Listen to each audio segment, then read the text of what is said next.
Hey guys, welcome back to my channel The Curious Palette, and this is Vidya Shivalingam. Pani Puri, Golgappa, Puchka, Gupchup, Patashe. It might have many names, but the emotion is the same. This lockdown make the perfect Pani Puri same as the roadside ones. Made from whole wheat flour and semolina, this Pani Puri is super crispy, crunchy and remains that way even for days. The tricks shared help in getting the perfect puris every single time. Not one puri will go flat, and you have my word for it. Let's get started with the simple and effective recipe of pani puris. We only need whole wheat flour, semolina and water for the puri dough. Boil the water and set aside. We are going to make the dough with hot water. To a large bowl, add half a cup of semolina. Make sure to use the medium-sized semolina. Half a cup of whole wheat flour.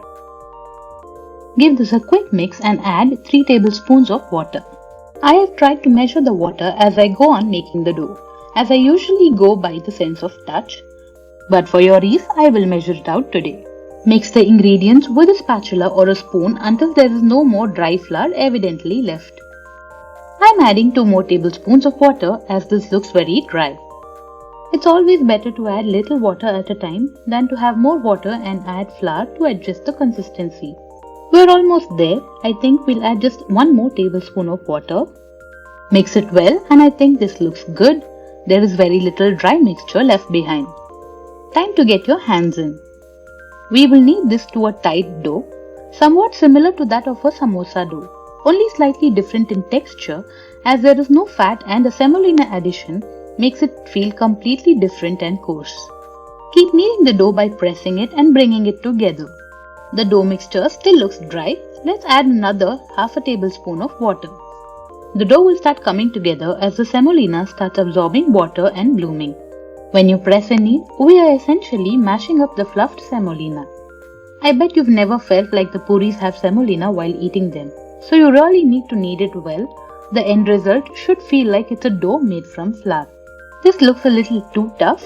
We will add another half a tablespoon of water and knead. Be very careful while adding water. Too much water will not only make a soft dough, but will also end up making puris that are crisp when fried but become soft and soggy later on. At the same time, too little water will end up in resulting in flat puris. After all, the puris fluff up only because the water tries to escape when it's added to very hot oil. Now the dough looks perfect, but it's not ready yet. We need to rest this dough at least for a minimum of half an hour. Remember to cover the dough with a damp cheesecloth. This way the dough will not form any dry skin, and also if needed it will absorb some moisture from the cloth. While that's resting, let's take a look at the ingredients for making the flavored water or pani for the pani puri. To a mixer jar, add 4 green chilies and a 1-inch piece of sliced ginger. Reduce the number of chilies if you don't like it spicy. Next, we will add half a cup of mint leaves. It's a very important ingredient. Please don't miss out on this one. 1 cup of coriander. Please use the tender stem as well as it is loaded with flavor. We are going to strain the paste, so don't worry about the fiber content. The pani will be perfectly clean and crisp. Add 1.5 teaspoon of roasted cumin powder, 4 tablespoons of tamarind pulp. Soak the tamarind in water for half an hour and grind it and filter it. Grind this to a smooth paste and add a few tablespoons of water if needed. Make a really smooth fine paste.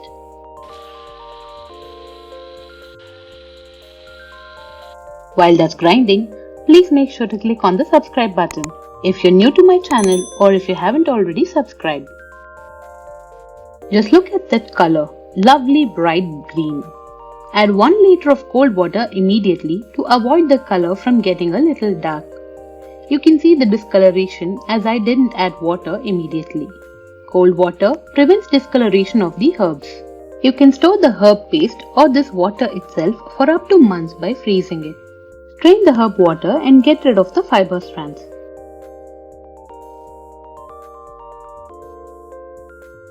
Add 1 teaspoon of chaat masala, 1 teaspoon each of black salt and salt, half a teaspoon of pepper powder and 2 tablespoons of lemon juice.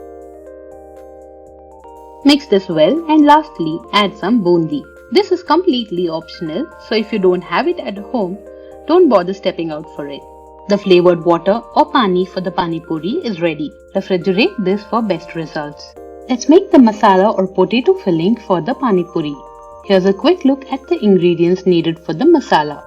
To a bowl, add the boiled and chopped potatoes. I'm adding boiled black chickpeas, but this is optional. Add 2 tablespoons of coriander leaves.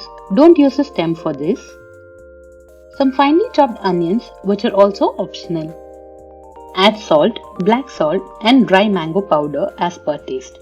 Add less initially, taste it and add more if needed. Add roasted cumin powder and chaat masala. Lastly, if you like spicy pani puri, add chili powder.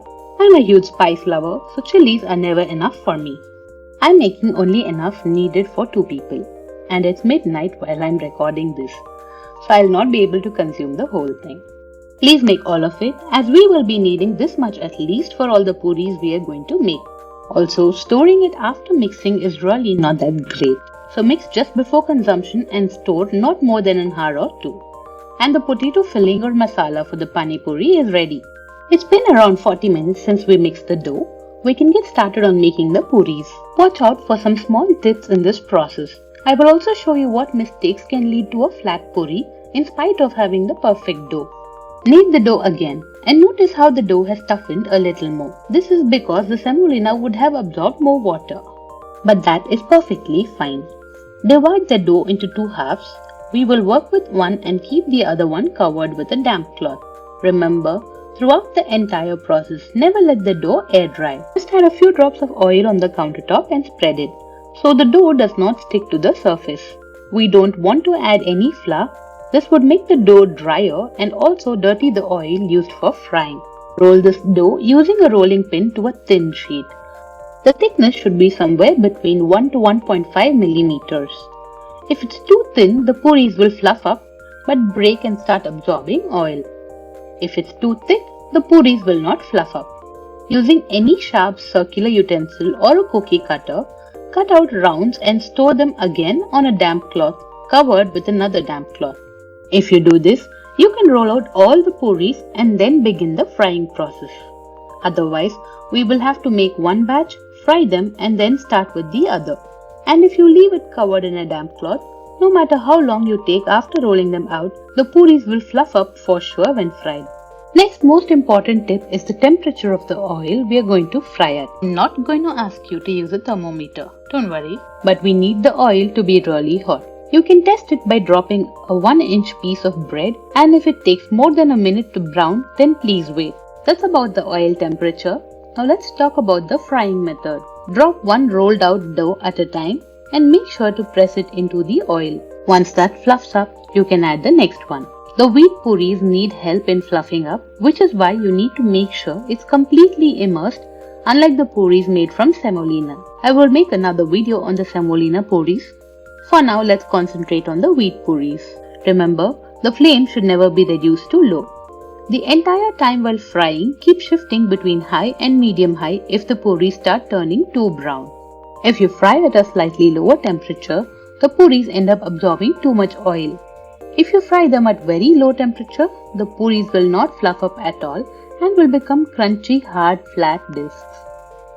This way, make all the puris and let them cool on a tissue paper, which will absorb any extra oil. Once they have cooled down, store them in an airtight container. They stay fresh and crisp for up to a month. Never store deep fried stuff for too long. Our crispy round puris are ready. I will also show you making one without pressing the puri into the oil. See how it's not fluffing up fully.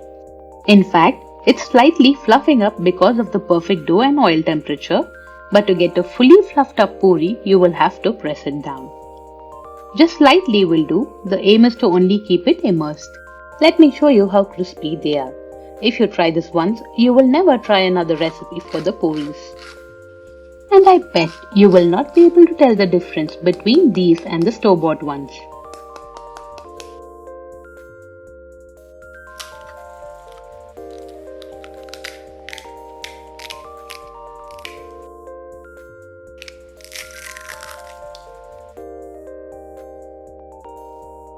going to make one right away and have it. After all, I have been craving pani puris since this lockdown period has begun. I can't explain how crispy and delicious this pani puri is. You will only know when you try it. So why wait? Make this recipe at home and enjoy them. I hope you guys will try this for sure and leave a comment on your experience. Also, comment and let me know if you would like to see how to make the suji or semolina pani puris. Please like, share and subscribe to The Curious Palate. Click on that bell icon to never miss an update. See you guys next time with another interesting recipe. Bye bye. Stay home, stay safe.